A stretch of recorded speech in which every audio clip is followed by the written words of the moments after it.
ستمگروں کی نظر سے نظر ملا کے جیے، اب ایک رات کم جیے تو کم ہی سہی، یہی بہت اہم مشعلیں جلا کے جیے،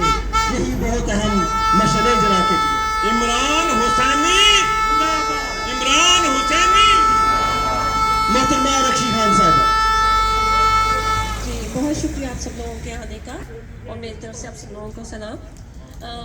خان صاحب نے ایک لفظ بولا تھا کہ ہم لوگوں کو کوفے والوں کی طرح چپ نہیں رہنا، تو ہم میں سے جو کوفہ سے بلونگ کرتا ہوگا اور جس کے سامنے امام حسین کی شہادت کوئی معنی رکھتی ہوگی تو وہ تو آواز اٹھائے گا۔ خان نے اپنا سب کچھ کس کے لیے قربان کیا؟ پاکستان اور پاکستانیوں کے لیے۔ آج جب میری نئی 75 سر سے بات ہو رہی تھی تو ان کو جس طریقے سے ان لوگوں نے بٹھا کے رکھا، ان کو نکلنے نہیں دیا، اور آج ان کو فون کیا گیا کہ آپ میں سے ملکہ میں سے کوئی بھی باہر آئے گا تو ہم اس کو زندہ نہیں چھوڑیں گے۔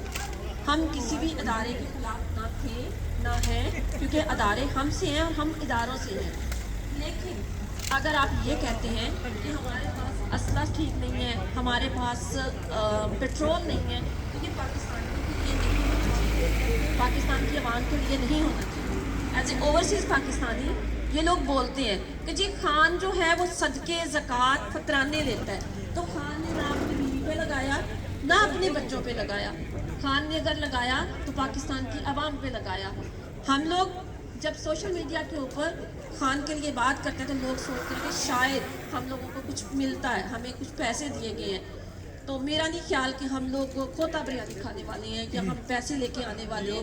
ہم لوگ پاکستان کو سپورٹ کرتے ہیں کیونکہ